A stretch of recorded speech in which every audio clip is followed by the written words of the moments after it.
Hey, y'all. Hey, Twisted people. What's up? And welcome to WandaVision Episode 5 recap, review, full breakdown, Easter eggs, theories. We're doing it all because there is so much to dive into what they called a very special episode or very special, episode that they called it. So we're doing WandaVision, and I'm here. It's your girl, Chauncey K. Robinson, aka Twisted Woman CKR. And I am here with my co-host, my brother, the comic lover, Damon D-Rock a Block Robinson. Hey, how y'all doing out there?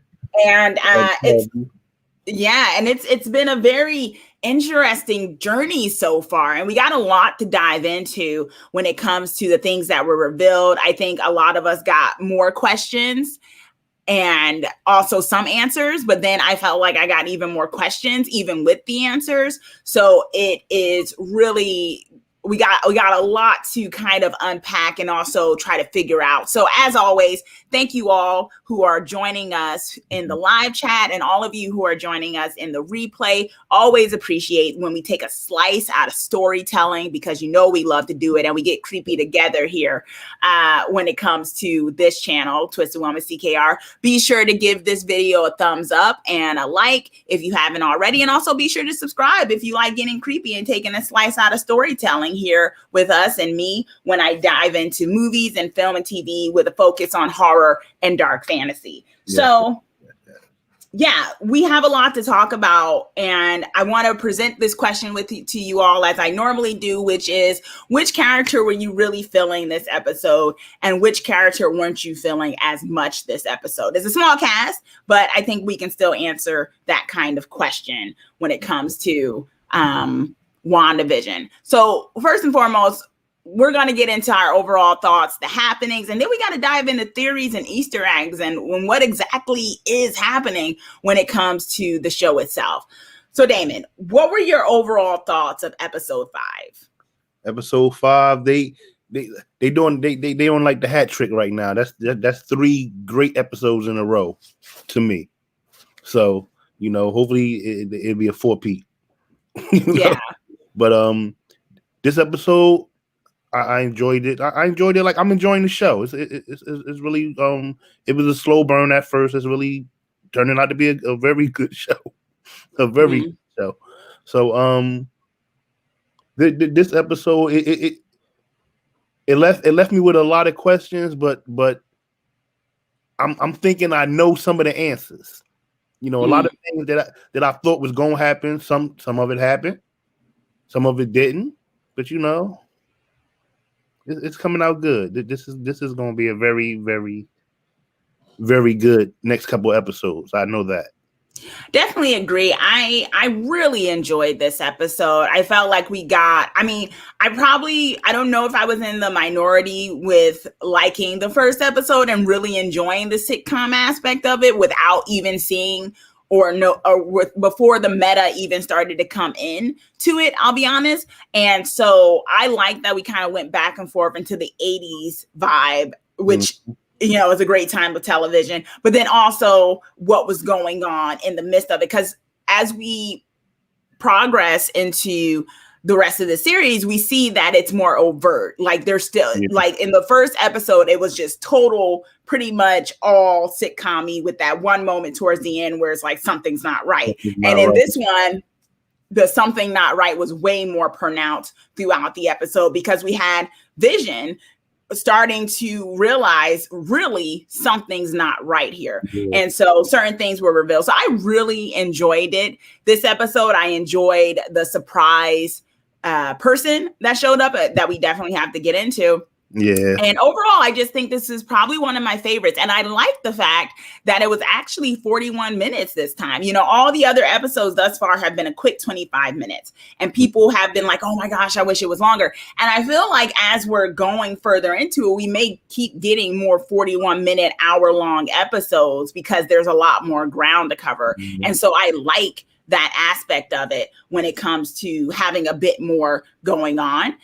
So I like that. And, when this show first started, there were people who were really basically saying all of the episodes should have came out at once, you know? And I am so glad they didn't do that. I am so glad that we are getting one episode a week. One, because we can do this here and talk to you all in the live chat and also in the replay and really just dissect stuff. But also it gives us a chance to really just, you know, marinate on things that are changing, because if you ask me, I think they're changing everything. I think so many big things are going to come from the fallout of this and the next MCU phase 4, that it's good to draw it out and give people a chance to really just take this in. I mean, well, that, you know, that's how they doing things.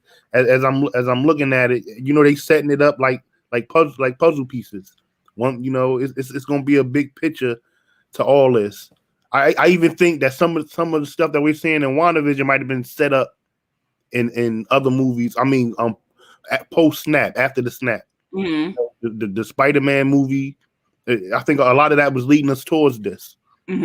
You know, exactly. You know, it's the little things I see, like when we seen Jimmy Woo write on the board. Once he put the scroll thing on the board, and I looked back into remembering how I seen the scroll in that Spider-Man. So as I watched it, I noticed when they did get the Nick Fury on the screen, he actually is looking at a hexagon figure on some type of map on the screen. And I'm thinking, like, did he know about this already? Was they hitting it at? Exactly. Screen with a hexagon shape on it, and we know, you know, hexagon seem to be the thing going on in the MCU. Even in Guardian of the Galaxy, there was a reference to a hexagon. Which may be leading to a very big reveal for a certain villain who we have not seen yet, who we have to get into when it comes to it. Michael Damien in the chat is saying the sitcom aspect is what brought me to this show. However, now that we're 5 episodes in, I'm a Marvel fan again. So Michael has returned to the MCU, although, you know, as a DC girl here, I can't necessarily say I'm a Marvel girl, but I do appreciate the great storytelling when it comes to this. Lennon in the chat, who has joined us, thanks for joining us, Lennon, is saying, do you think Tobey Maguire could be Uncle Ben in MCU, as we don't know him and Aunt May is younger, and when Tom Holland sees Tobey, he'll be shocked? I mean, they're doing a lot of shocking things. They're bringing in a lot of things. We know Tobey Maguire might actually be in the upcoming Spider-Man, right? We know so many people might be in the upcoming Spider-Man. We don't necessarily know what roles they'll be playing. So there could be a whole remixing going on. So I think WandaVision shows that there's a lot of aspects that can go on, and that's a very, you know, a good theory that could happen, Lennon. So we don't know. And, you know, once again, love all the comments and the replay comments that we've been getting, because all of you have had some really great theories, and so we love the love that you're showing to this story and to us here. And once again, if you want to, you know, help us out with a super chat to really show, you know, your love of the conversation, or, you know, ask a question that you want us to give a little bit more time to with the super chat, we'll definitely acknowledge that and give it the time and energy that it deserves. Okay. So I think overall, you and I both, Damon, love this episode. You know, we love where it's going. I have a lot of questions. Maybe you feel like some of your thoughts and things were already answered. So, or maybe you have even more theories. I mean, we got to check back in with you on some of the theories you had and whether or not you think they still hold water. You know, certain things revealed that it's like maybe we were completely wrong or maybe we were completely right, you know? So, okay. So WandaVision episode 5 on a very special episode. We got 80s babies crying, but let's first talk about that opening. I loved that 80s opening. They do such a it was right on the money. It was right on the mark. They do such a good job with the style and the opening. There's so much attention to detail when it comes to this. And oh my gosh, the 80s thing. I was like, I felt like I wrote down, I think I said growing pains. We were saying like growing pains. There were a few. Family ties. It was family ties. It was a lot. I was like, we had the Full House in there too. They threw a little Full House in there to sit them in the park, you know. The song, I said, wow. Oh my gosh, that song was perfect. And I was just like, oh my gosh, they really, I mean, this is the thing about it. It's like these episodes are a little bit shorter, but it shows what you can do when you're really taking a moment to really do a story good and thinking about all the details. Like so much stuff is not wasted when it comes to this. And Jaws, who is joining us in the chat, is saying, who is not in the Spider-Man, the new Spider-Man? Yes, there are so many. That's why I said, I'm like, there's so many that everyone's going to show up there in remixed ways, you know? So, hey, Wanda may show up in there as far as we know. I mean, she might be affecting things the way this is going. So we had the 80s update. We had the 80s opening, which was perfect. Oh my gosh, such a perfect opening. And then we had the babies. We're now in, the house has changed a little bit. It's in full color. More 80s up. 80s up. We have the babies crying. Wanda and Vision are trying to get the babies to stop crying. They, you know, the babies just won't shut up. They don't know what to do. And they're like, what are we doing wrong? Well, we've never done this before. And it's a cute moment. We don't know how the babies are going to stop crying. But one thing I noticed with this is that Wanda tried to use her powers to get the babies to stop crying, and she couldn't. It still doesn't work on them. Remember when she was pregnant, she tried to use her powers? It was like doing the same thing. Yeah, the thing. The stroke disappear, and it wouldn't go anywhere. Mm-hmm. Yeah. Like for whatever reason, when she was pregnant with the twins, we noticed that her powers were a little haywire. They weren't, things were coming to life. Things were going kind of haywire while she was having her contractions. And with this episode, she was like, I know I shouldn't do this kind of cheating, but go to sleep. And then it was kind of like, okay, why aren't my powers working on you? And that stood out to me because it was like, are her children? And this question came up in this episode too. It's like, are her what's real and what's not in WandaVision, in Westview, right? And that's what we also have to dive into, because I think this episode brought some things into question that, because, you know, if we want to get scientific with it, as was it Einstein who said, matter cannot be created nor destroyed, right? Everything it can't be destroyed. It's always there. It can only be changed and changed and things like that. So, and we'll get into it when it comes to Monica's clothes, but the question was then, are her twins some sort of an other entity? They can't necessarily be just all up in her mind. And clearly they're not, if she can not affect them with her powers. Because if they were just some type of extension of her, then wouldn't she be easily able to control them? And she could not. Her powers would not work on them. And it was very poignant. And I definitely think that's going to be something that comes into play as it goes on. So then we get Agnes comes into 80s applause. Hey guys, and she's got the 80s aerobics on.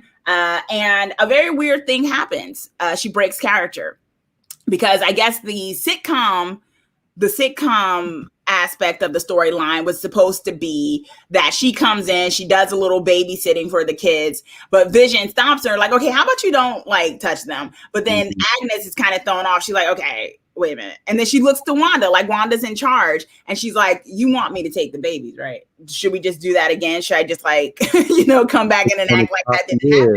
So she broke character. She broke the character. And she was and you can tell that Agnes, which is also comes into a little bit of the theory we are trying to work out, is that Agnes seems a little tired. To me, she seemed a little tired. Like she was going for the alcohol and everything like that. And it was just kind of like, yeah. And then she brings up her husband, Ralph again, but who we never saw. And it's just like, yeah, I can do these with the babies. But there's a weird moment. And Vision even says, he pulls Wanda over the side. Like, what was that just now? Like, did you see that? What was that with Agnes? And Wanda's just completely like, oh, she's always, she kind of acts like that moment didn't happen. And that it was a thing about Agnes babysitting. And Vision's like, you really just didn't see that Agnes pretty much broke character and acted really friggin' weird. So Wanda seems very immersed in it. Towards you, why she give you that look? Yeah. Like what look? Like, what are you talking about? She's helping. And it was just like, and it's like these little moments with Vision. It's like, what is going on here? And a lot of moments like that. Yeah, this episode for sure. And then we see that the babies have turned into toddlers. They are now 4 or 5 years old and they're just adorable. Oh my gosh. But they're no longer crying. I thought they just did. I was like, what just happened? And then they turn around and, that's when we went into the intro of the show. But they were toddlers. And then Agnes, who pretty much is not fazed by the fact that the kids have grown. So we're at that point too, where Agnes is just not acting like anything matters. And she's like, they grew up so quickly. And the crowd laughs. And then she was drinking the rum that she was going to rub on their gums, I guess. Yes. Yeah. For those of us who grew up in those times, one of the ways you get a baby to fall asleep and things, you give them a little gin. They don't raise them like they raised us back in the day. And we turned out just fine. But that's that's one of the things you do with a baby. But what did you think of that moment? Because now we're seeing that Wanda's getting a little sloppy in a way. She's not trying to hide things as much, and we get that a little bit more with the poor dog. But it's really weird because Vision's kind of like, whoa, they just grew up, and Agnes is right there. Well, whatever's going on with Wanda, I believe Agnes is in on it with Wanda. Okay, so you're still holding on to the idea that Agnes is in on it, that she's actually Agatha from the comics. Agatha Harkness, yes. So even with this episode, that's still kind of your theory. Yeah, yeah. I'm not completely. So when she came over and said that, I'll babysit. I'm a great babysitter. Knowing Agatha Harkness' background in the comics, she was a babysitter. Like she was the babysitter for Sue and Reed Richards, the Fantastic Four. She's the babysitter. So I thought they was I'm thinking they trying to give us little hints here and there about things. So I do believe she knows what's going on. She know Wanda is in charge. I believe know that. Or that she has power to change. But I also think she's kind of. I'm seeing how Vision is like every time she comes right in with the doghouse when we need it. Everything we need, she's right on key with it.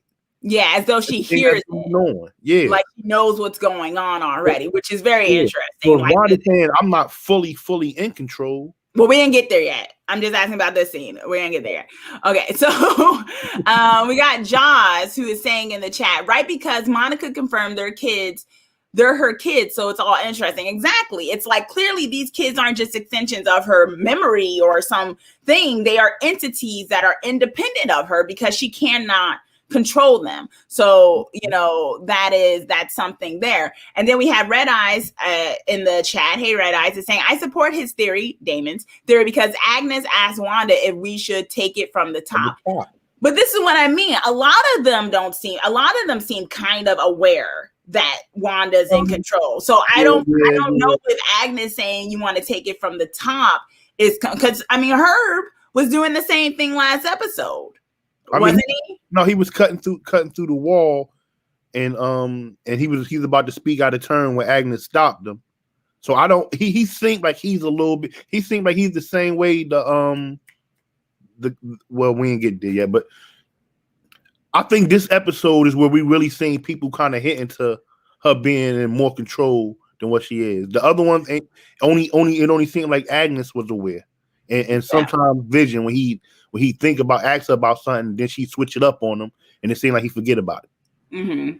Yeah, Agnes, I will give you that. Agnes seems very aware. I just thought Herb seemed very aware last episode too, because him and Agnes were literally talking to in hush tones. So the question was, does Herb know too? Who is Herb and all of that? That's all I'm saying. I'm not saying necessarily that Agnes isn't aware. I'm just saying I don't know if she's the only one that's fully aware, because all of them seem somewhat aware, except we'll get into it, Norm, in a second. And Lennon in the chat seems to be very wondering if, Vision will make it survive through all of this. Well, I think this episode gave us a glimpse that he has a fighting chance, is that there's something, we found out some stuff about Vision too, which we'll dive into when it comes to where he is in reality and whether he's his own entity as well.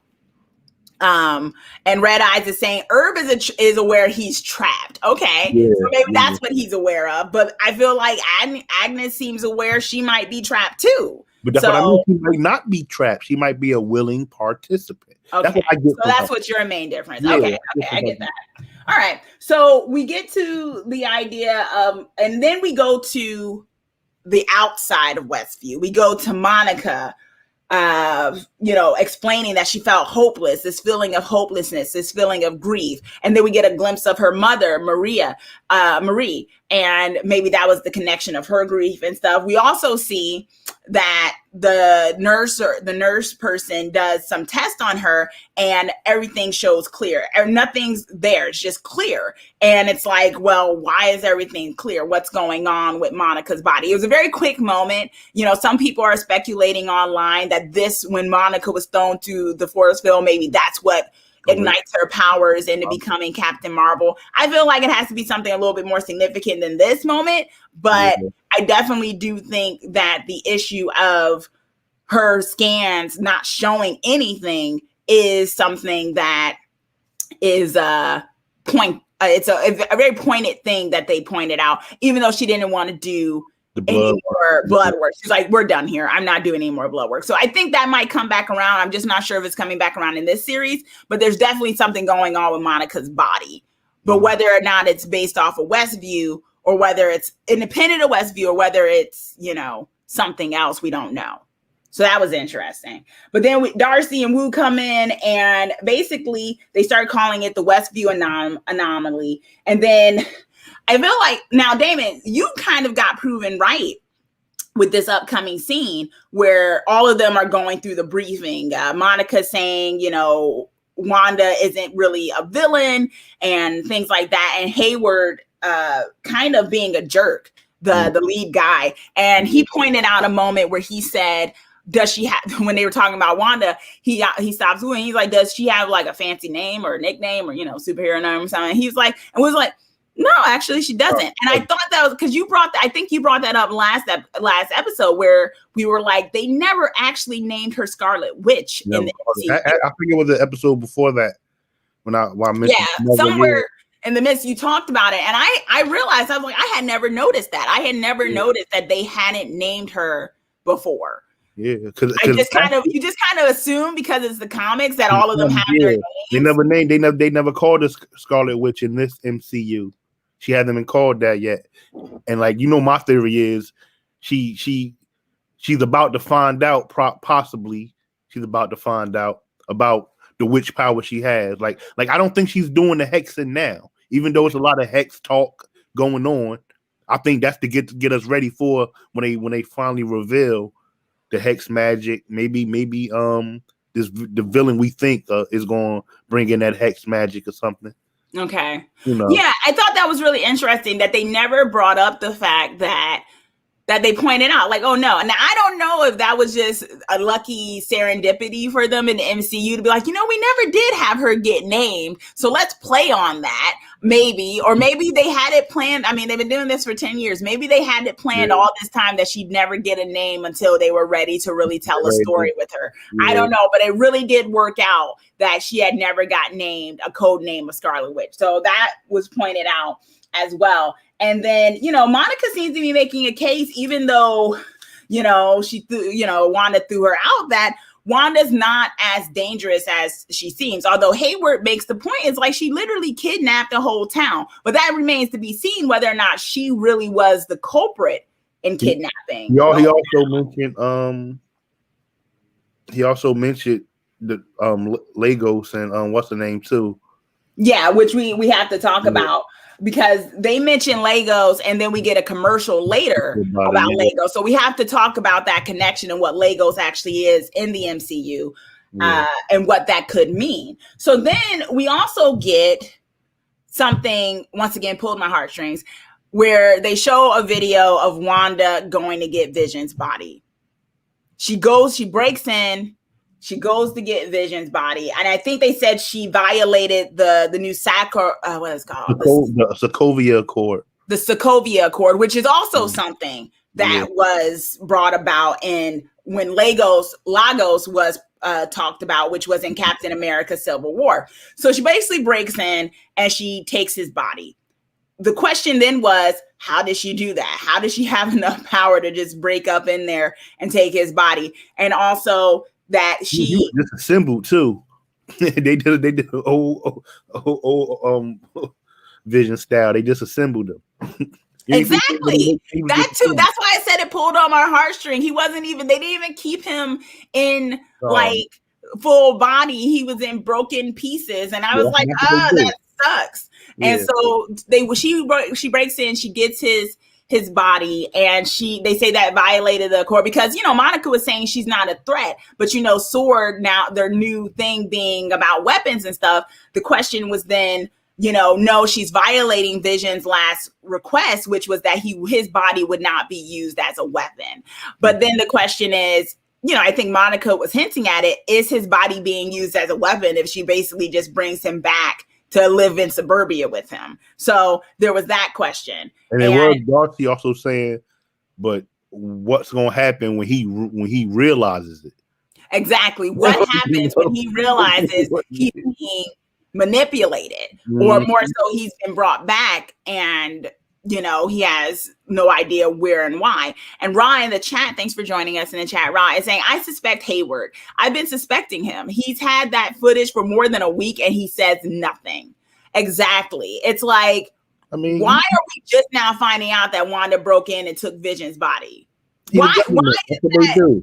He's the government. That's what his role is. He's a role of the government. That's what they do. I think that's a really good point. It's like, why didn't they bring that up before that? First of all, Vision's body has been missing and Wanda and Avengers stole him. Like, y'all okay with that? Until she shows up somewhere having taken over a New Jersey town. Like, why wasn't that a thing when Monica came back? Why wasn't she briefed on that? Yeah. You know, what are they keeping from her? And I think that's a very good point, Rod. It's like, why is Hayward only giving information so-called as needed? Because he did it again this episode, which also pissed me off, when Monica made the idea to send in the drone, the 80s drone that wouldn't get caught. And he basically only gave a second and then was like, take the shot. And I'm like, dude, she just literally took over a whole town. You think a missile is going to kill Wanda? What did you think about that? That Hayward decided to just straight up kill her. But then tried to explain the missile off like we had to do it. You know, it was you know.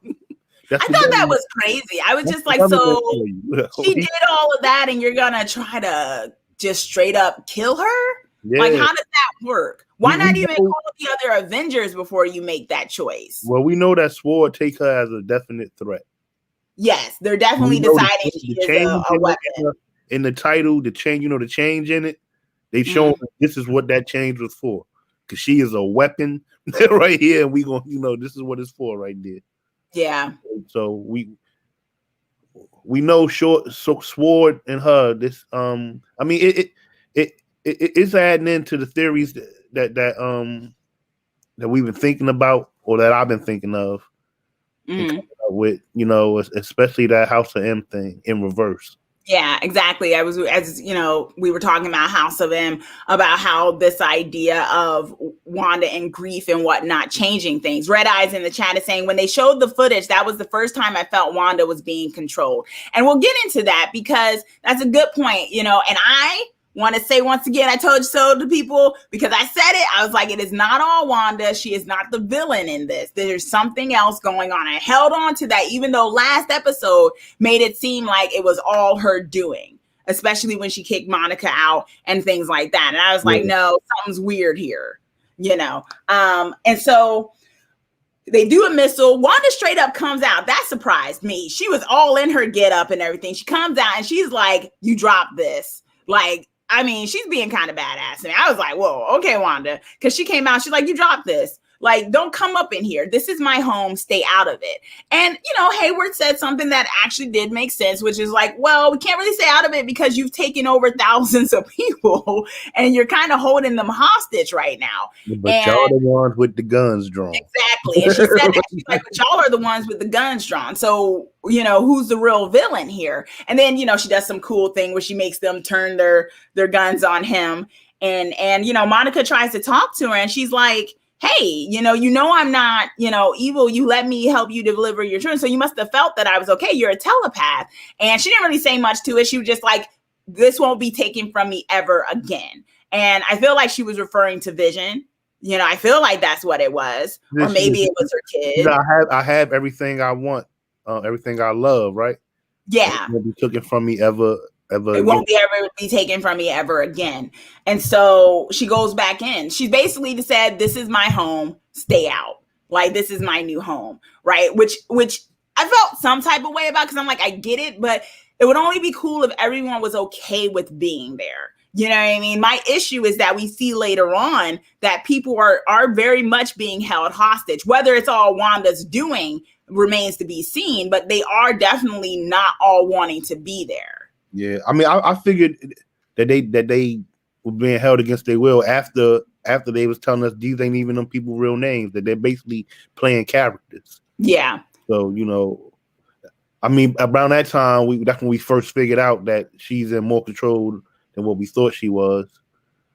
Yeah, and then the question is, why the change in timeline each time? You know what I mean? Is that also Wanda's doing? Is she like, I like the 50s, now the 60s, now the 70s? Like, why the change? Why not just stay completely in the 50s the whole time? Why do they keep jumping, decades here? Is that her choice, or is that someone else's doing? I don't what's the reasoning for that? I'm thinking it was her choice.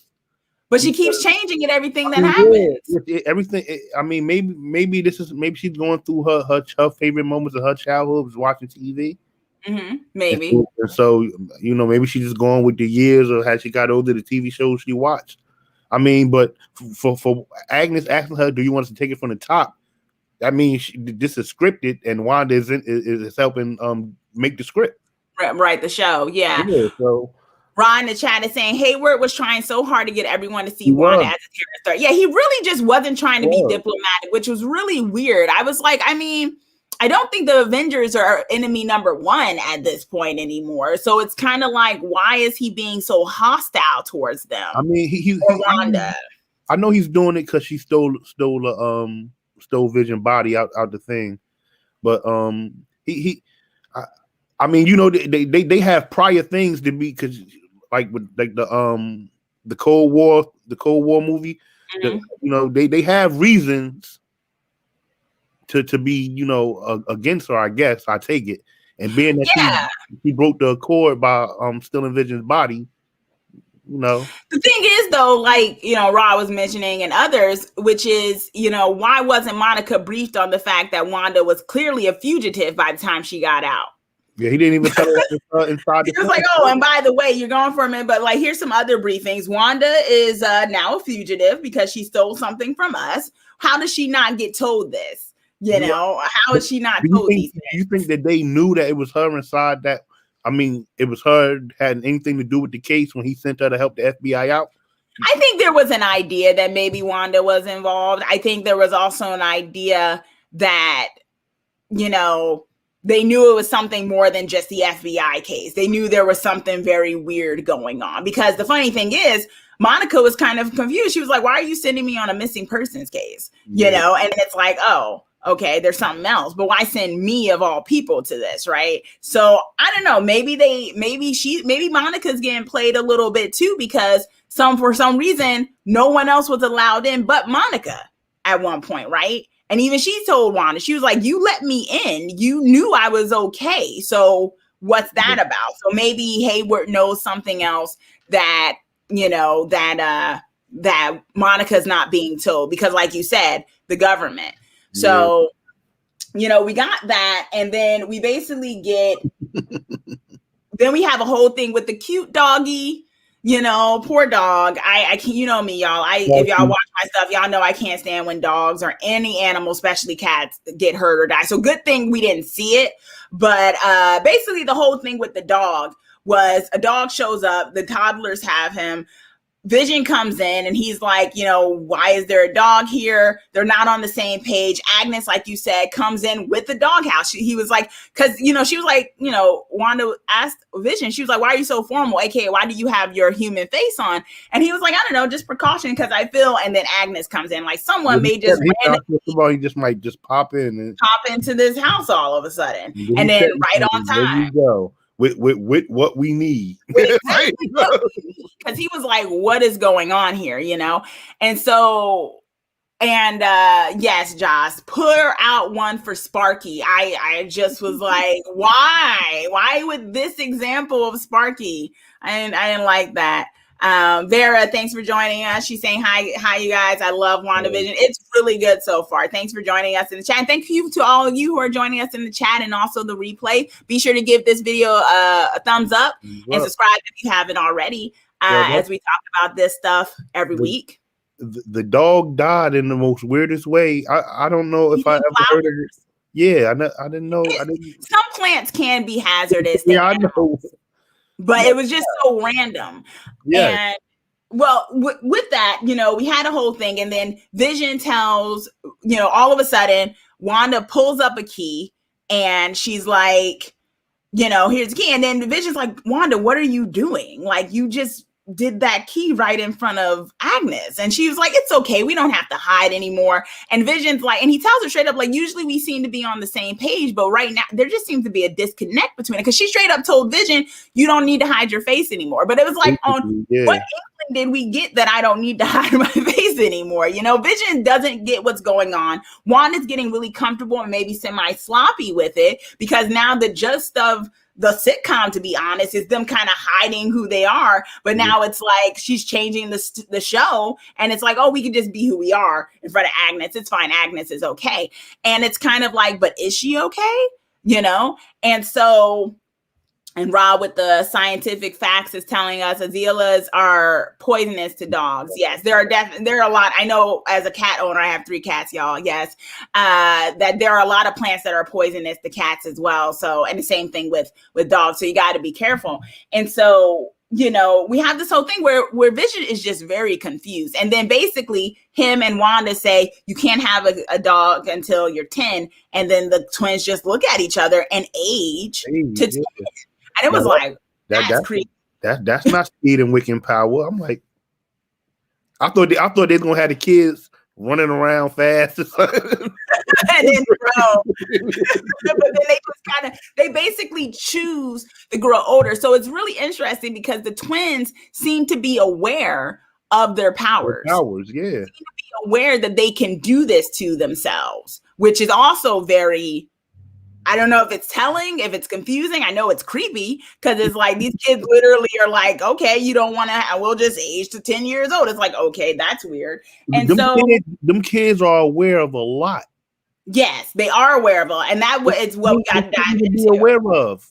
Exactly. It's like, why do they know so much if they just got here? Didn't they just get here like a minute ago? Because, Darcy and all of them are watching now and they're like, at the rate these kids are going, they're going to, Vision and Wanda are going to be empty nesters, aka the kids are going to be moved out and gone to college by the end of the day, right? By Friday or something. So we get this whole thing and it's like, okay, now they're grown up, so they get to keep the dog. And we get back to Sword headquarters or Sword, the field where they're at. And a few things happen. Darcy's calling it Hex. She names it. And now we start using the word Hex. So now we have the vocabulary of Hex in the show because that is one of Wanda's main powers in the comics. So now we have the word Hex being used. So that, I think that was significant, right? That was a significant thing. And then we have it. So also somewhere, I don't know if it was this conversation or earlier conversation, and let us know in the chat and also in the replay, they bring up the fact of, because Monica's asking, how is she this powerful? And then Wu is like, well, she could have beat Thanos if she wanted to, if he hadn't done that blast. And then I think Darcy brought up Captain Marvel. And there was a weird moment where it seemed like Monica didn't want to talk about Captain Marvel. So I feel like there's some underlying thing though. She said, actually, it was Monica that said she could have beat Thanos. Okay, it was Monica who said she could beat Thanos, and then who brought up Captain Marvel? Yeah, Captain Marvel. Yeah, I think either I think Jimmy brought up Captain Marvel, and Darcy asked her something about her. Yeah, like should we contact her? And Monica's like, no, we're not doing that. We're not. So there could be a little tension going on there, which would make sense. Maybe there's a plot line. Maybe Monica feels some type of way about Captain Marvel, maybe not coming back to help Marie out or something. Who knows? Maybe there's something going on there. So that might just be a call to the future movie that Monica's supposed to, the future Captain Marvel movie that's coming out that Monica's supposed to be into. Vera's letting us know, and thank you, Vera. Shout out to Vera with this. The dog eating the flower is a call to the Vision comics. So the thing of the dog dying was in Vision's comics, which was the comic where Vision and his family, were in suburbia trying to fit in. That was a whole mini-series comic of Vision and his family. Wanda wasn't in that one. He had another wife that was like him and 2 kids. So, okay, so that happened there. So they're remixing comic stuff. Thank you, Vera, for that. So that's cool. And so, but we get this thing where the other thing that pointed out to me, besides Monica not being okay with calling Captain Marvel, was that they pointed out that Wanda could have beat could have beat Thanos.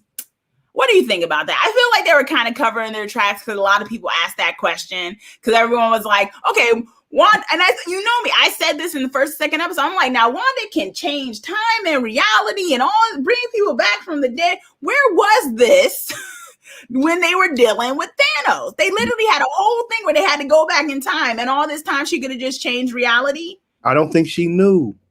I don't think she knows her powers. Okay. I just felt I felt like that was them answering. I think that was a little bit of fan service. I feel like there was a little bit of a question. People were like, how come Captain Marvel didn't beat Thanos? Because we had that scene in Endgame where she straight up punched that dude, and he had to bring the rocks in order to stop her. Like we knew, and it showed right there, the only way he stopped Captain Marvel was with the stones. So it makes you almost kind of wonder, why didn't they call Captain Marvel earlier to deal with this guy in Wakanda? That's one thing. And then when you figure about all of Wanda's powers, maybe she didn't know some of those powers, but it's also kind of like, wait a minute, maybe she could have fought him too. I feel like, I mean, it's just I don't know, maybe it's a tangent, but I just feel like, do you think this is them covering their asses? Like, we kind of have to explain why she wasn't able to kill Thanos just yet. Maybe. I don't know why they would cover their asses for it. I don't know. I always thought she had a chance. Because there was always that debate online of Captain Marvel and Wanda, where it was like, why didn't they fight Thanos? Because literally, comic book canon, they should have been able to beat him. Yeah. Okay. I mean, it's a lot of things. Why was the Hulk scared? Come on. Right? Why was the Hulk scared? A lot of stuff didn't really add up. He didn't want to come out because he was like, this is the Hulk. Andres hey Andres, thanks for joining us in the chat, is saying Agnes has become Wanda's best friend. Definitely. Bannon in the chat is saying true to what I was saying, but then there wouldn't have been a movie. That's probably yes, you got it. That's probably the main thing. They needed to stretch this out over 3 movies, and they couldn't have done that if they let Captain Marvel and Wanda be in full force during that. And Josh is agreeing. Over like 5 movies, right? Exactly. Josh is saying, I guess for the fact it would have been too easy, you know. And Bannon is giving me advice, which is probably very good advice. Some stuff you just have to overlook because things make movies better. Okay, sure. All right, guys. So I guess we're just gonna put the blinders on about Captain Marvel and Wanda. The chat and y'all have spoken. Let me know on the replay because I got bones to pick, but I'll move on for now. Okay, so we get this thing where there's a whole thing with that, and then we get the Lagos paper towel commercial. Yeah, which very cute commercial. I'm glad that they're doing it, and so it's a thing of The paper towel. And I think we can stop for a second and talk about Lagos because it's mentioned earlier and then they did the paper towel. Yeah. And I think this is a very poignant thing. Love you guys too. Thanks so much. Yeah. We love doing this with y'all here, talking stories, slicing into stories, storytelling. Lagos, appeared it's the largest city, I think, in Nigeria or something, right? Yeah. And it appears in Captain America Civil War, that movie. Yeah. And basically, because I wrote it down because I had to write it in my notes. I'm like, Lagos. And so Wanda officially became an Avenger in the Captain America Civil War movie. And then they were fighting a Hydra cell remnant headed by Crossbones. Yeah. At the IAB, what is the infectious disease? Infectious disease, IFID or something like that. And so there's a whole thing about that. And what happens is when Wanda has to save Captain America because he gets distracted because he hears Bucky's name or something like that. Now that's a love story. Here's Bucky's name. And I should be. But what happens when she goes to rescue him, her powers go a little haywire and she blows up a whole building, killing others. Yeah. Well, she was actually trying to save him. I think Crossbones was about to detonate, I guess, kill himself. He's like gonna be a suicide bomber. Mm-hmm. She used the power and it put him like in a force field. She put him up in the air. She's trying to push him far enough away to when he exploded, it don't hurt nobody. But things happen. Yeah. And this was when things started happening where the government was like, oh my gosh, you guys. No good deeds. That's what happened. Yeah, no good deeds go unpunished, right? Yeah. Pretty much that's what happened. And so I felt like that was significant. Do you think, I know there's theories of the question of maybe, some people are saying Lagos may be Wanda's repressed guilt over something that happened, over things that happened or whatnot. And that's why it's being mentioned. My theory, a little bit of my theory is that maybe someone's family member who got blown away in that blast is part of the revenge plot of some sort and is taking it out on Wanda a little bit through this, maybe. What do you think about that? Where do you think there's a bigger connection with them bringing up Lagos? At first, I thought with the spill that maybe they was trying to hint to the infectious disease and it's a spill happening and they had to go in there and clean it up. That's what I was thinking. But if it is like a throwback to her feeling guilty, I figured she would feel more guilty about what actually happened in Sokovia for them to have to come up with a Sokovia. Yeah, because she was evil at one time, right? She was on the wrong side at one time. Yeah, exactly. So it's like, if you're going to be feeling bad about something, maybe not when you were trying to save people, but when when other stuff was going on. It was kind of random, but I did feel like the paper towel thing was symbolic, like you said. Yeah. Cleaning up a mess. Yeah, cleaning up a mess. And Lagos was an aspect of that. Rod saying in the chat, Wanda did fight Thanos until he told his lieutenant to rain fire. When that happened, Wanda was distracted by the blast, so Thanos got away from her grasp. Okay, yeah, that's a thing. She could have gone back. Oh, but I guess that was the only time they were going to let her try to fight him. And Rod's also making a point that the Lagos commercial during Black History Month was disrespectful. Yeah, but you got to keep in mind that originally WandaVision was supposed to come out later in the year. They actually moved it up to come out earlier. So I don't know if they were thinking about the time, but yeah, that whole thing, the destruction of the African city was a thing. But maybe it's poignant that it happened, right? So Bannon saying, I think it was also Wanda using the commercial to unconsciously telling them it was a mistake and she didn't mean for it to happen. Look, that's what I was thinking too. Cause like when the guy said it, I'm thinking like, being a telepath, did she know they was having that whole meeting about her? You think she senses it out, even the stuff outside of maybe that's why the commercial happened. I thought that too. I also thought that. Who was that just said that? Bannon. I also thought that. Yeah. That's a good point for sure. So, Sparky dies. Sparky. He gets into the poisonous flowers for him. Agnes is holding him. She wanted to wrap him up. I'm so glad they did not show a dead dog. That was just so convenient. It was convenient that he ran into Agnes thing. And then, the children are like, Mommy, can't you bring him back? You can bring people back, Mommy. Yeah. And, Wanda's kind of like, no, you have to learn this lesson. And you can fix anything. Fix death. Fix death. And like you were saying, Damon, why are these children so aware that she can do that? Like, they were just born. So how are they knowing that she can bring people back? And even Agnes holding poor Sparky is saying, you can do that. Like, she didn't even know that, which that's another reason why I was like, is Agnes really aware of what's going on? Because it's like, you would think she'd know that, especially if, like you said, in the comics, she's supposed to be Wanda's, mentor. Yeah, mentor on the witch. So it's like, why is she looking confused? Like, oh, you can do that? Like, she didn't know her powers. So I don't know. We'll see. I think that put a little. I can see where you was right at that moment right there. You would think that, does Agnes really know what's going on? But it's so many other moments that you can tell she knows what's going on. I feel like she's aware, just like Herb's aware that something's not right. They're not supposed to be there. They're acting. I just don't know if it's as deep as you're saying with her, that she's connected to Mephisto and all this other stuff. Well, that's where if she's not connected, that moment, the conveniency of her finding the dog, the conveniency of every time something's going on, she's right in there. Yeah, she gotta feed the people. She got a whole fucking meal. Excuse me. She got a whole she got a whole meal ready to bring over so you can feed these people. It's like every little thing. Yeah. So she's definitely helping the story move along, or helping whatever's going on with Wanda move along. She's the sidekick. She's the supporting actress in Wanda Little Show. Yeah. Johnson's saying Agnes is probably aware, but not fully aware of the whole situation. That's where I'm leaning towards. But we seem to have two camps going on. And let us know more in the chat and also in the replay.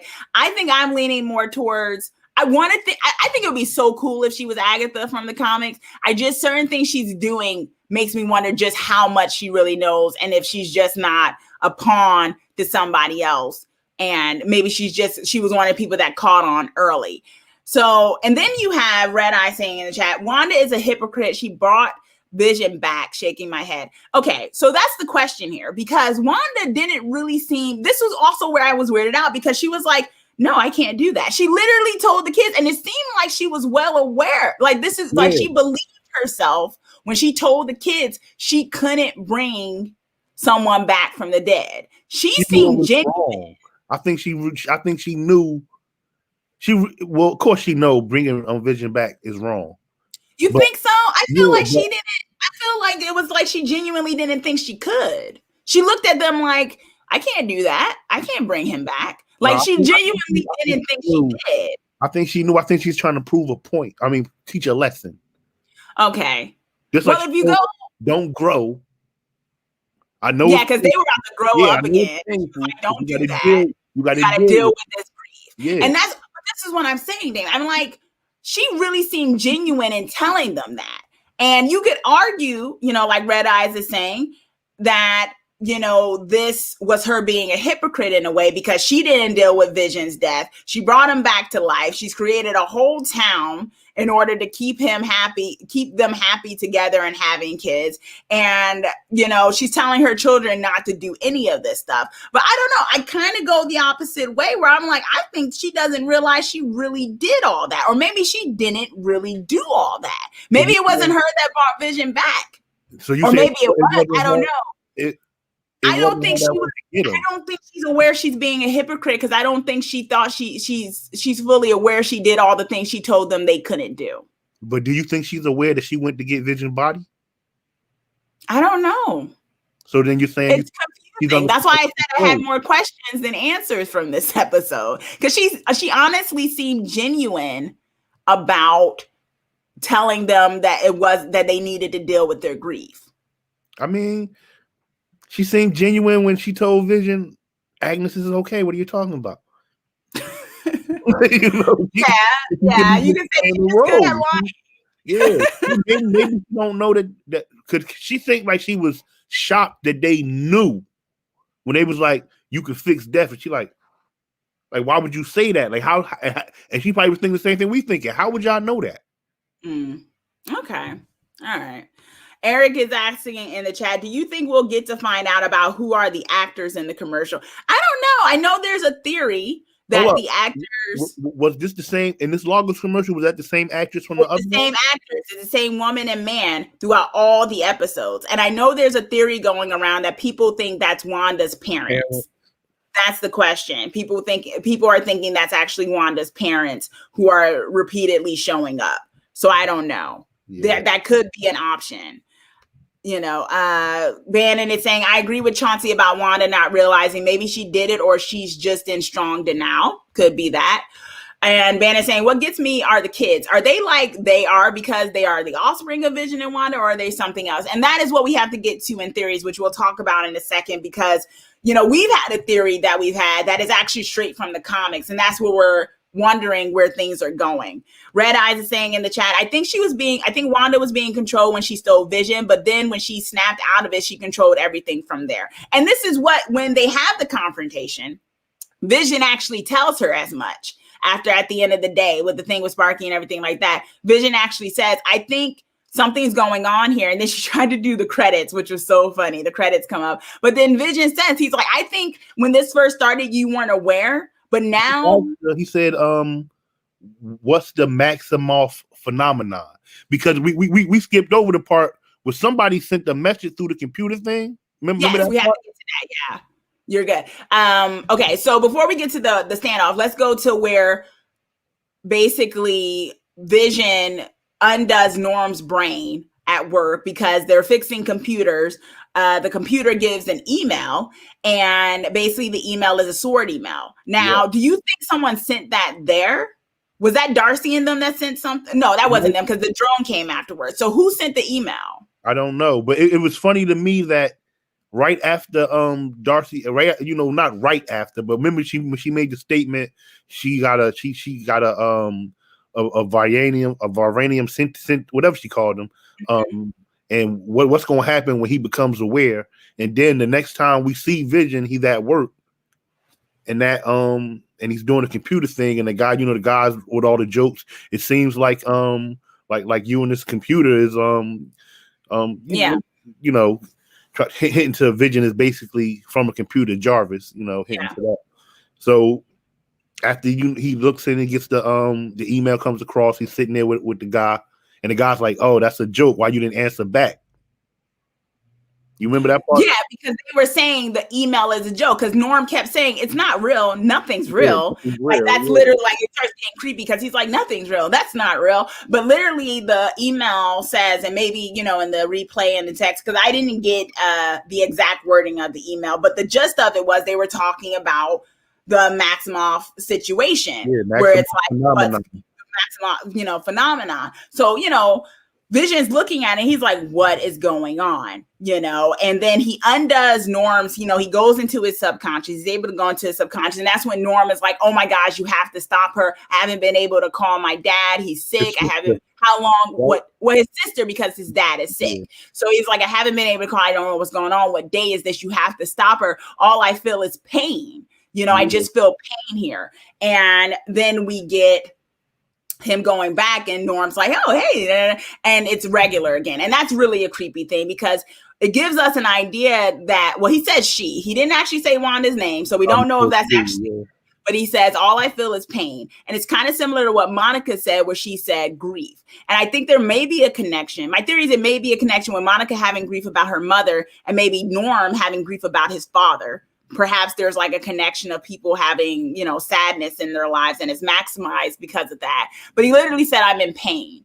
Mm-hmm. And so he tells Vision, you're the only one who can stop her. So there's that.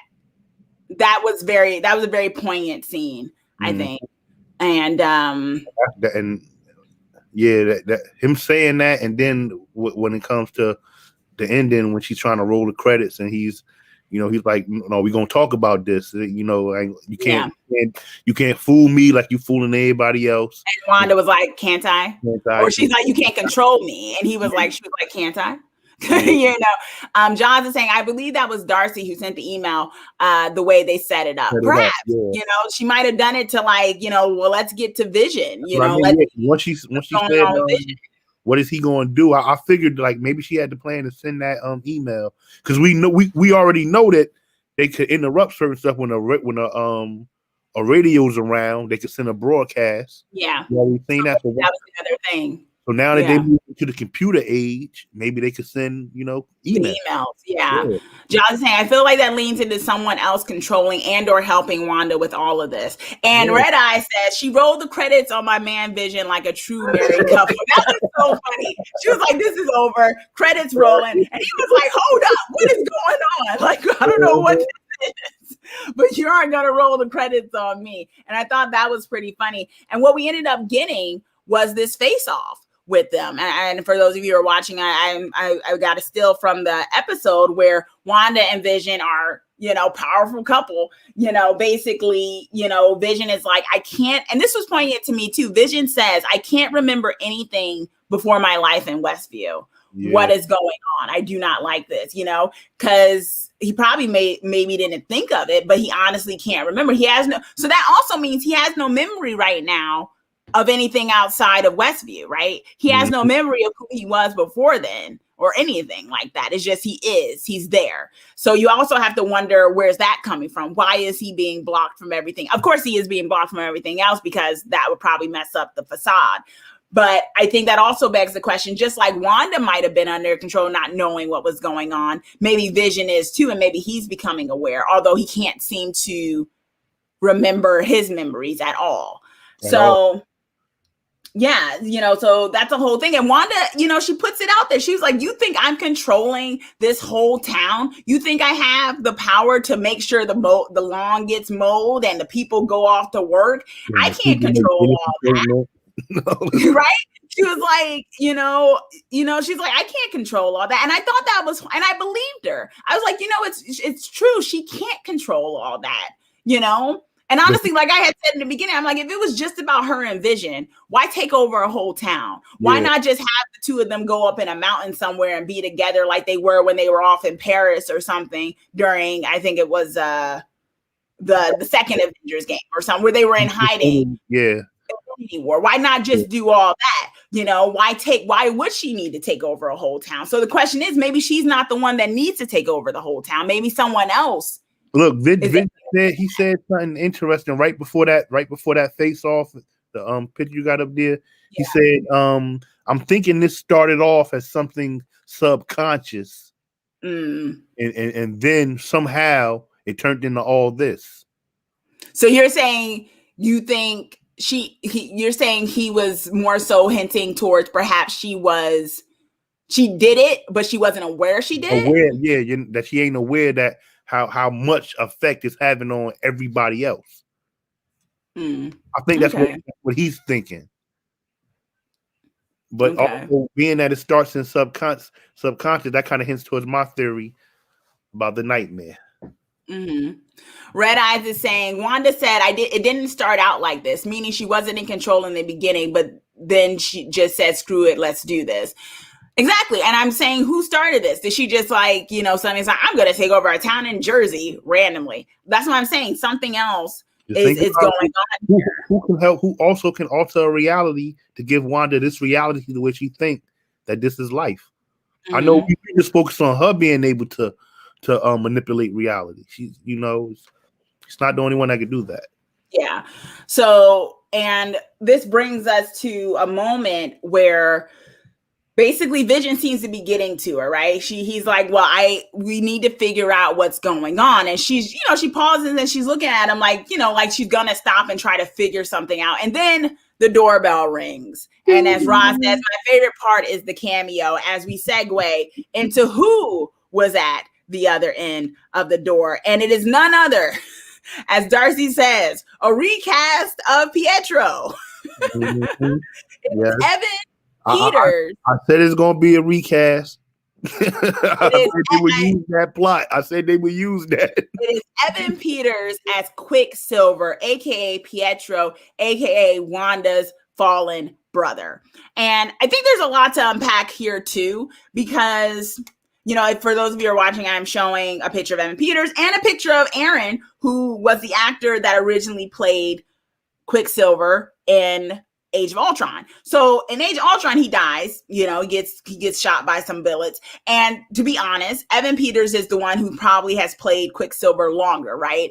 Because he was in multiple movies as Quicksilver. So he shows up at the door and Wanda recognizes him. Wanda recognizes him as Pietro. She even says, she's like, Pietro, and she hugs him. It's kind of weird. She goes along with it. And Darcy even says they recast. She was like, she recast Pietro? And it's like. They did give us that long pause. It was meta. Huh? They did give us that long pause. Yeah, but I felt like that was TV long pause. I thought the long pause was TV style more than Wanda. I think Wanda was just shocked. And yeah, like others are saying, like John's in the chat, this is the big part that has me shook. It was definitely a crazy moment, right? And it's so cool, but it brings up so many questions, right? It's like, what?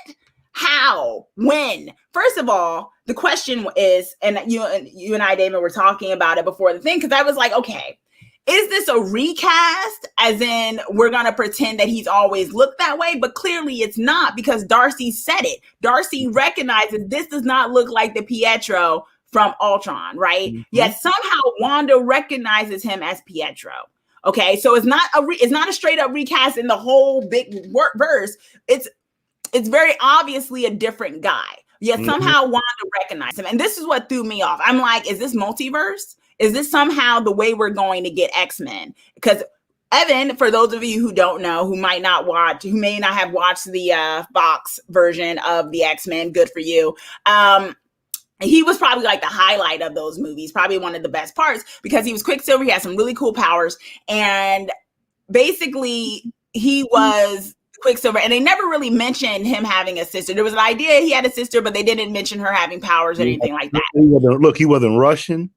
Yeah, none of that, right? Sokovian, he didn't have a sister. Yes. So there was a lot that was different. And so, yeah, Michael was saying in the chat, justice for Cyclops in the original X-Men movies. Yes, justice for Cyclops.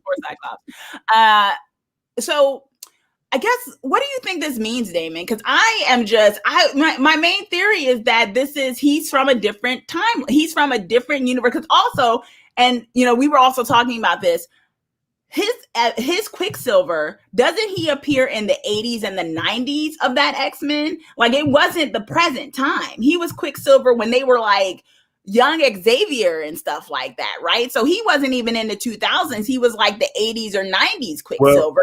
Well,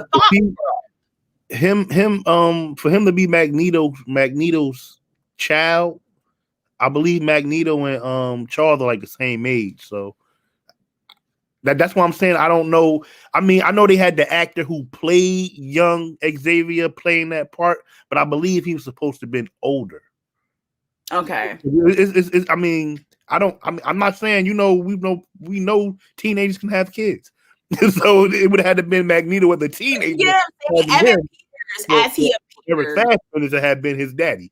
But you're saying Evan Peters, as he appears, as he looks, is from the 80s. His Quicksilver was in the 80s looking like Evan Peters. Now, they could just say Evan Peters didn't age that much, and he just looks this way and still looks great 20 years later, like he didn't age a day from when he was, Quicksilver in the 80s. Okay, maybe they'll go that way. But it's like this took place in the 80s, but which kind of makes sense that he appears in this version of WandaVision because her sitcom is now in the 80s. Okay, sure. But the thing is, if it's multiverse, shouldn't he be older, unless it's like we're just messing with the timeline and the Earth? I think they're just messing with us.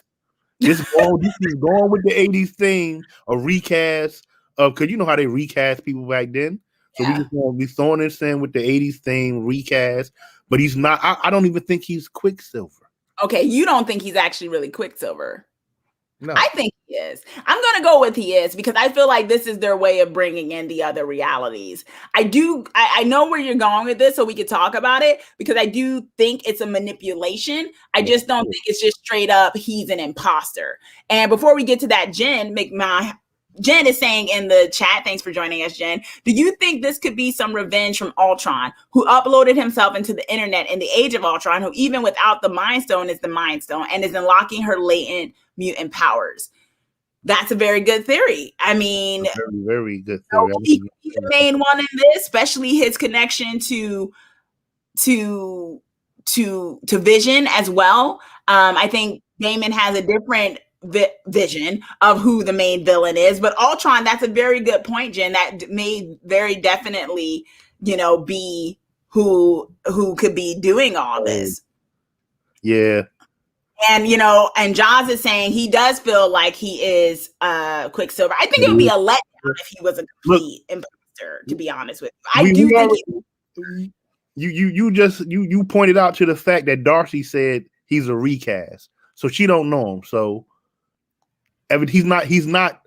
Somehow Wanda recognizes him. True. Why does Wanda recognize someone who doesn't actually look like her brother from this universe? But we also don't think that Wanda's in full control in there. Yeah, this is why I'm saying I was so confused.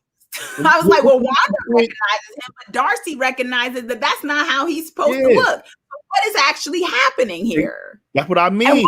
I believe if that Evan Peters version was from the 80s. I believe the other person that's in there controlling things. This is what he did once he seen her about to break to Vision. Vision telling her this is, what something's going on. We need, once she's about to fall for, like you said, go maybe think about what the doorbell rings. Let's throw something that could pull her right back in. Her brother. Exactly. But why not bring Aaron in? Why not bring the original actor in then? Maybe why bring a dude that don't even look like him, where Darcy even recognizes that dude's a recast? True. Like, that is not the Quicksilver we know. She recognizes it. I thought they were just going to act like that was Quicksilver, where Darcy was going to be like, Quicksilver? That would have been okay. But there must be a reason. Yeah, because it worked with what was going on, though. I knew, but I told you, if they bring him in as Quicksilver, it's going to be a recast. They're going to say it's a recast from an 80s show. Just like how they did on Roseanne with that girl. No, why in the real world? Why in the real world be a recast, though? No, it wasn't one in the real world. But you're saying in the outside world, Darcy is realizing Quicksilver is in this. I mean, it wasn't. It was just in the sitcom in her sitcom world, because it goes to the dynamic to do with the fact that he might just be another version of the real Quicksilver and not something. No, I don't. I haven't seen anything in this yet to make me think that he came in from a different universe. Okay. Or that the multiverse is going right now. Okay. I believe it's going to happen. But I agree to disagree right now on that one. I just don't. Victoria is joining us in the chat. Hi, Victoria. Thanks for joining us. Joss is saying, but recast doesn't mean he's a fake Quicksilver, just a different person taking on the character. And just like in sitcoms manner, they act like everything is fine when they recast. Yeah. And this is the thing, too. Wanda is able to bring people back from the dead. Maybe the other person controlling this isn't. So instead of bringing Quicksilver back from the dead, they grab a different Quicksilver from a different world. Use it as a So that doesn't mean he's an imposter. It just means he's a different Quicksilver. I don't know if he could grab him from a different world, but he can just if he can't bring this MCU Quicksilver back, just going with the theme of the 80s theme and how the show's been going, I'm gonna just put myself in, say I'm recast as her brother. Mm-hmm. Okay. That's what I think is what's going on with that. I believe he's like, I mean, you know my theory. I believe it's gonna end up being Mephisto, and he's gonna be him. Okay. Ron saying in the chat, what if it's a quantum leap thing? Oh my gosh, quantum leap. You got the old school. I love that show. Y'all got to get into quantum leap. Where Wanda sees Aaron's Pietro, but always maybe. For those of you who don't know, Quantum Leap was an awesome show. That was so awesome. Where it showed a guy who basically went to different times and he looked like himself, but everyone always saw the person's body that he was encompassing. But it was really him all the time, which was also comedic at times, depending on whose body he jumped into. But wasn't he Amelia Earhart one time? Amelia Earhart. He was an older Black woman when he visited the 60s.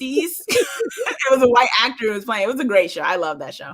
But yeah, that was one of the things. It might be. I don't know. Like I said, this just opened up so many questions with it for me. John's saying, so now Wanda is being manipulated by the sitcom too. That's another question. Victoria's like, ooh, let the conspiracies begin for sure. Bannon is agreeing with me for my theory. So I don't know. Let us know in the chat and also in the replay. How many people think that this Quicksilver is an imposter? Like straight up not a Quicksilver at all, someone else's manipulation. And how many of you think my theory, which is that it is Quicksilver, but it's Quicksilver from some other dimension? So let us know in the chat and also the replay. Thank you again for watching, y'all. We love slicing into these things. So let's jump into theories and stuff. Before we get back to Pietro, or not Pietro, we still got to talk. We talked about some of the Easter eggs, which was Lagos. So we already covered what Lagos was about. Okay, so we already covered that. So I guess the main thing with this theory is Quicksilver, because that was the big thing of this. So my theory was what I said. Damon, now you may go into who you think Quicksilver actually is and who is controlling stuff. Yeah, I've been saying it the whole show. I think it's Mephistocles. I've been saying that. I've been saying that the whole show. But my theory I have that this is going to be House of M in reverse. Mm-hmm. And bringing about the X-Men. Yeah, but what's making me think that is I was doing a little reading and stuff. They put out this it's a new published book. It's called The Wakanda Files. Okay. And in it Shuri, she's got this journal where she is checking out all the Avengers. Shuri being Black Panther's sister. Yeah. So she's checking out all the Avengers in this journal. So she mentions in it that the people of Sokovia was known to have like a latent gene in them. So they was good to be experimented on. And it's saying that it's possible that Wanda and Pietro already had this gene in them. So when they used the Mind Stone on them to awaken the mutant gene in them. So we know that with that Darcy said how the CMBR was all around the hex. So we know that the hex, if Wanda is making the hex, that means some of that CBMR power she has. And we know that comes from the Big Bang. Mm-hmm. The stones were created or born when the Big Bang happened. Yes. So the stone that they used to that radiation off that stone that the Hydra used to waking up her powers, she has that. She had that same radiation in her. Okay. About Wanda. So if there's other people around with that same latent gene in them,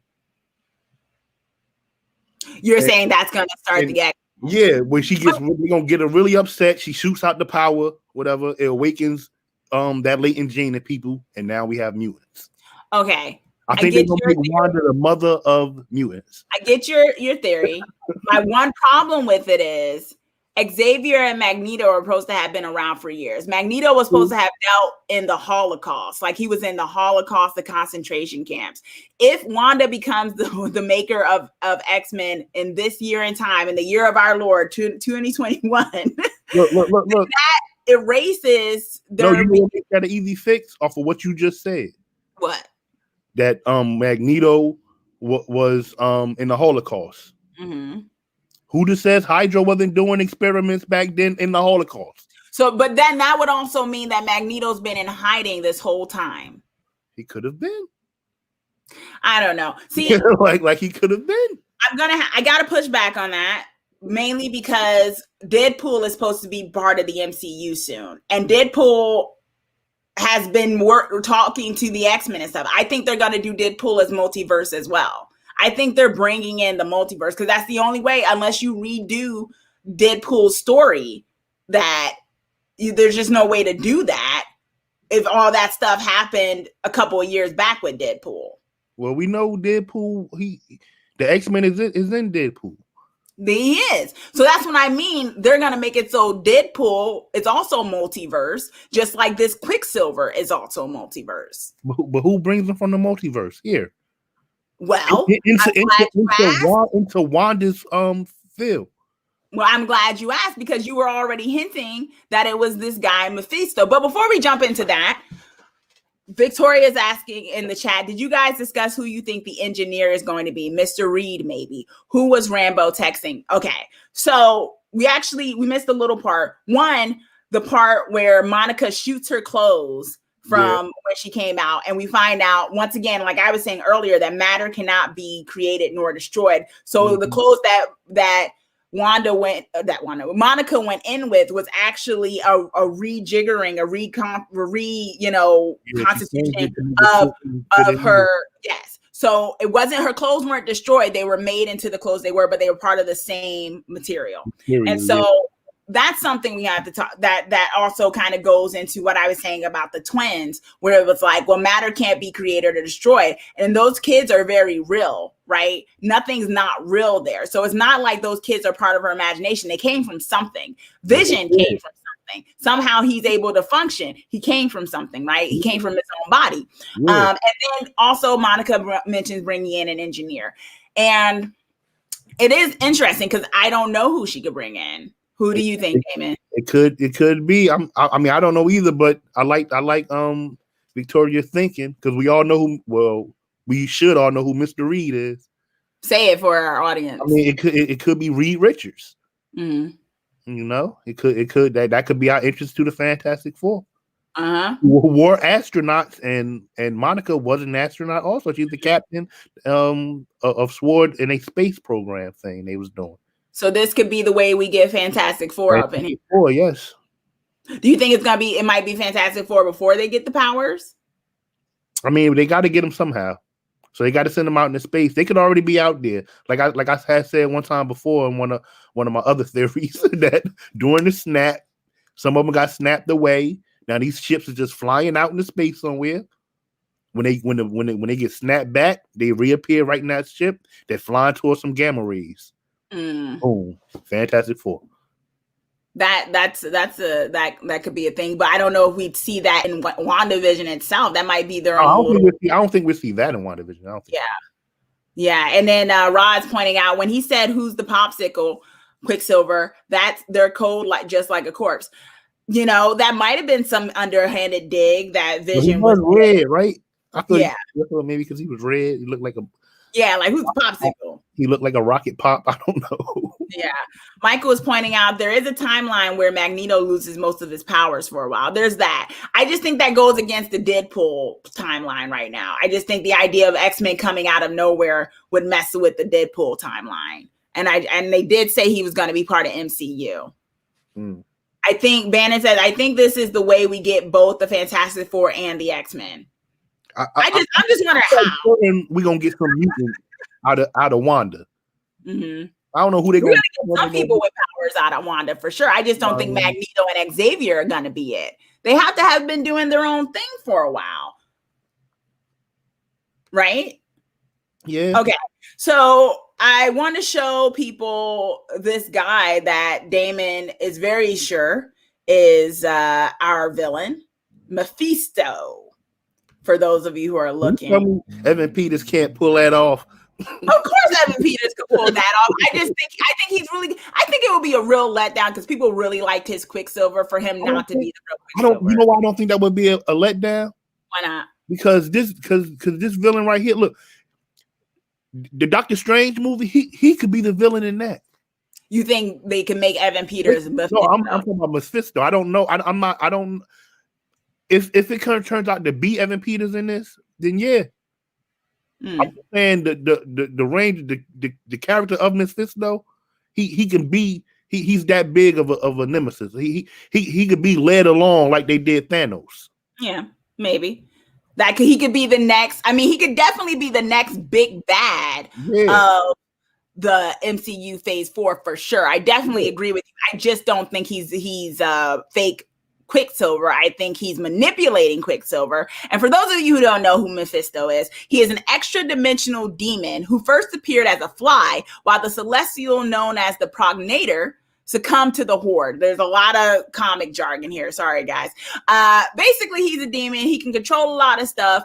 If those of you who know the name Mephisto, it's a play off of Mephistopheles, which is the name of the devil in the Faust legends and of a possible fallen angel. So he basically deliberately plays into the idea of being Satan to humans, even though he may or may not be Satan. But he does have his own layer of hell, of what he calls hell or Hades, but not necessarily in the Christian sense of what we know as hell or Hades. And he has had bouts with numerous people in the Marvel comics, and from Iron Fist to Doctor Strange. He has a thing with Doctor Strange, and Mephisto disguised as Satan uses something against Doctor Strange in order to lure him to hell. So there's things like that. So if Mephisto popped up, it would very much align with possibly the upcoming Doctor Strange. And look, and the biggest thing in his lore, the biggest thing that links him in this WandaVision thing are actually the twins. Yes. And that's the thing and I think we all, we talked about it in about the first or second episode about who Mephisto was with the twins, was the idea that Mephisto was actually, his soul was used by Scarlet Witch to give birth to twin sons, Tommy and Billy. He reabsorbed them, effectively ending their existence. And then Wanda had also reanimated her deceased mentor, Agatha Harkness, through whom she cast a spell to make her forget her children in order to ease her pain. They were later reborn as Speed and Wiccan. So there's a lot there. And I'm just reading like 2 instances because there's a whole thing where that's what I mean. He like you said, he could be the next. It's possible that he could be the next big bad. Yeah. So, there's that. Bannon is saying in the chat, I still say they come from a multiverse and they are coming through Wanda and possibly others. After all, this is supposed to lead directly into the Doctor Strange movie. Exactly like we were just saying. I think Mephisto is part of it. I think he is helping with the whole multiverse because he likes to cause chaos and he's from a different dimension. Is that like yes? Yeah, so But this is what I mean. I don't think he's impersonating Quicksilver. I do still think that's Quicksilver. I think he drew Quicksilver from another verse. One of his powers is he can make himself look like any animal, any being, anything. That could have been. Look, think about this. That could have been him who walked out of the force field acting like Wanda, because he can do that. So you think he wasn't really even Wanda? I don't think that. I'm just using it as an example. I'm just using that as an example. Don't put that on me. Don't put that on me. That's not me. Josh is saying, I want to see Kang the Conqueror as the next big bad. He was one of my fave villains. Okay. Kang the Conqueror. I don't know if they have laid any groundwork for that yet, though. But I feel like with everything that's going in Phase 4, Mephisto might be the best thing because of the fact that he's so powerful that he can be all over the place, because we do know Phase 4 is going to be dealing with outer space a lot and stuff. So that would be definitely. And he's linked to a lot of he's linked to Strange. He's linked to Doctor Strange. He's linked to Spider-Man. He's linked to Wanda. He's probably linked to a couple more. He's linked to Thor. He's linked to a lot of people. He's linked to a lot of them. Yeah.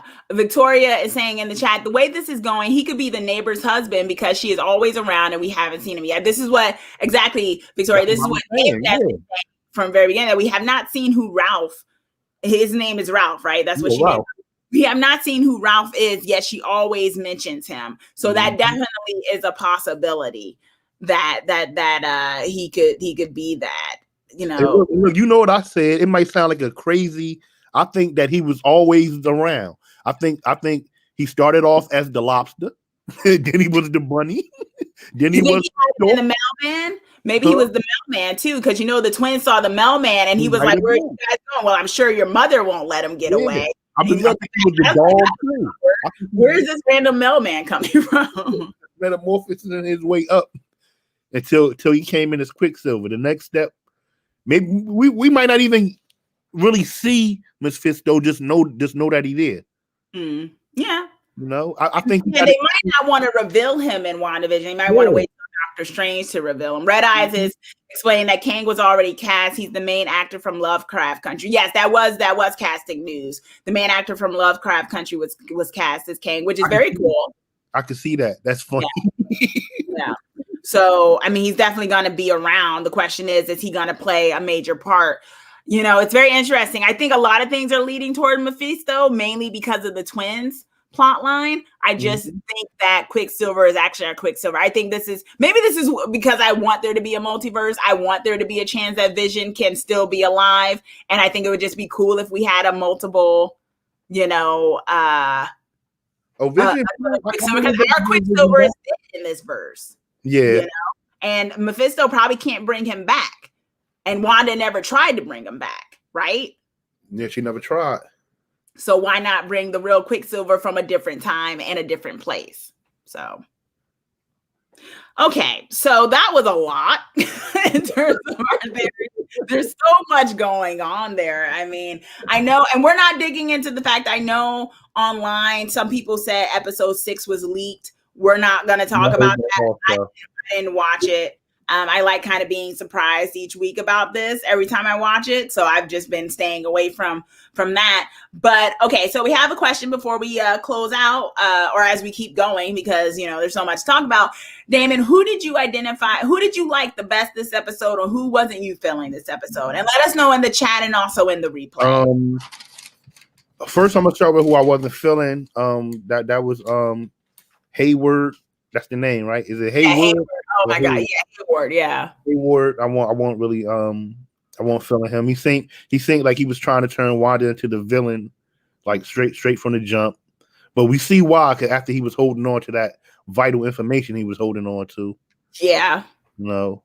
But I liked it, Vision. I liked the fact, because, you know, a lot. Remember at first I was thinking like she's controlled, like she got a lot of control over Vision. No. What I first said, I said he wasn't. He was a figment of her imagination, right? Yeah, that's what I was saying. Because he was dead. We didn't know that they was going to let her know how to bring people back from the dead. I thought she was going to learn that from Agnes or something. But now that I see he's very, very much aware of what's going on, I believe in this. That we might see a actual battle between Villain and Wanda. I mean, Vision and Wanda in this series, where he might try to, because where he's gonna have enough. You know, I mean, you know, he's the good guy. He's more morally help me out here. What I'm trying to say. He has a good moral compass. Yeah. You know. And then Wanda's is a little bit, you know, maybe clouded right now because of her grief and everything that's happened and been taken away from her. So that kind of makes sense. You know, Victoria was saying that she is not feeling Hayward, who she says she calls Hydra. Yes, who knows? Maybe he's going to say that. Like, you never know. With this guy. Red Eyes is saying, I identify with Vision because I know what it feels like to have the credits rolled on it. Yes, the symbolic credits that I'm sure many men feel like, you know, when they're done with their older girl, like, nah, I ain't trying to hear. I ain't not trying to hear it. So Jen is actually ringing up. Not sure if you covered it, but how much beef is Monica going to have with Carol? We did kind of talk about it a little bit, where it was hinted at that Monica's not feeling Captain Marvel for some reason. My theory is that maybe it has to do something with her mother's sickness, that maybe she felt like Captain Marvel maybe it wasn't there, that maybe she abandoned her and wasn't there when she needed her the most. Maybe there's something like that. I think. Because I mean, during that, when we watch Endgame, do they tell us where she was while doing that 5-year snap thing? Where was? Where Carol was. Well, they showed us she was like outer space. She was like, right?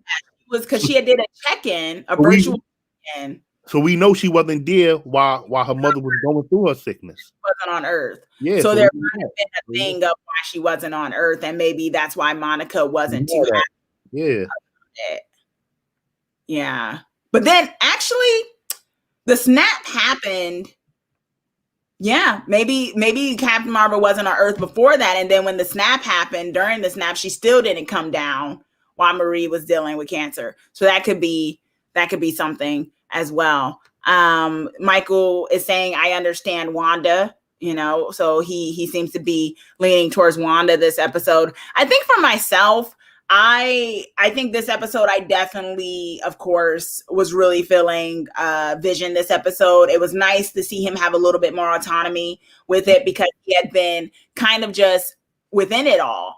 And that started to crack. And like I said, I have hope that he's aware, because he got to be aware. He actually whatever he did to the guy's mind, where he unscrambled it so he's aware.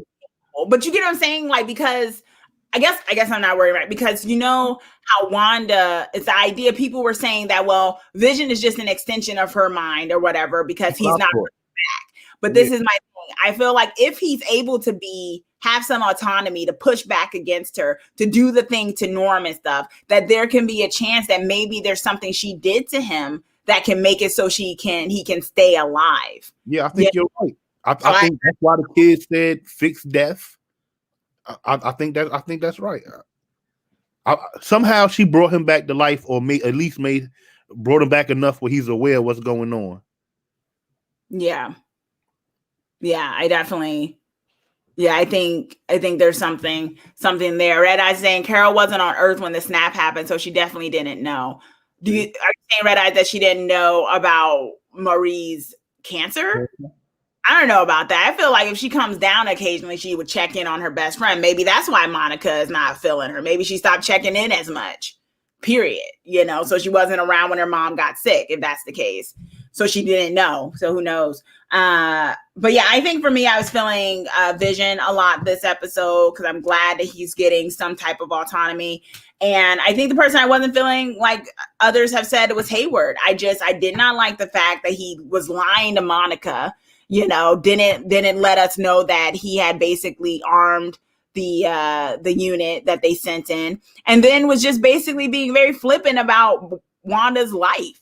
It was like, okay, so you're really going to try to take this all-powerful person out. Like, you kind of have to wonder, how does he feel about, superheroes? And then maybe that's also laying the groundwork when we do have X-Men, how he probably feel about people with superhuman strength and things, and how they could be seen as dangerous constantly, right? So that may be going into something when it comes to it, because there's a lot to dive into. So House of M in reverse. Yeah. So they're scared of people with powers. Well, here now there's a whole bunch more people with powers. Now you're gonna have to deal with it. That leads right into it. But I definitely think it's that, and I think it's multiverse. I think we're seeing, so yeah. And Elbow Cough Victoria saying, I was feeling Monica because she was not for the BS this episode. Exactly. Agreed. So there was a lot going on, and continue to let us know in the replay, y'all, who you were feeling the most. We got a lot of theories. Let me know. Let us know in the comments. This is getting good. This is really good. Yeah. We're halfway through now. We're at the halfway point, because there's about 9 episodes. We got 4 more episodes with a lot of revelations could happen. But if that is, I will say this, if that is really Quicksilver from a different verse, then that's a whole new ball game, right? That's a whole new ball game if they're actually able to start bringing things. That's also what we're getting with Spider-Man too, right? Multiverse. Look, what do you think shows they're going to use for the 90 themes? There's a lot of black shows in the 90 theme. It gotta be. It'd be cool if they did Martin. That's my favorite one. Martin. We know what they would do, but they can't probably. What? They would have did a Cosby Show opening. They would have. Yeah. They probably can't. They don't have enough kids for the Cosby Show opening. They ain't have enough kids for the growing pains opening, the family ties opening, all that they just did. They ain't have enough kids for it. I don't think that matters. Yeah, I guess. Yeah. What will they do for the 90s? What will they do? Some fresh, maybe. Maybe Fresh Prince. Yeah, something like that. Family Matters. I mean, like, no, we probably gonna get some Step by Step. That's what we gonna get. Yeah. But as Victoria's saying in chat, we might get Full House, because Full House was actually in the 90s too. So we might yeah, so we might get that. Maybe because I know Elizabeth Olsen did say that she was going, there is a little reference to her sisters, Mary Kate and Ashley Olsen. Get out of here. You didn't know that? No, I did not. I know you learn something new every day. You don't see the resemblance there? Well, I love Mary Kate and Ashley. Those are my idols. They're older than her. She's the younger sister.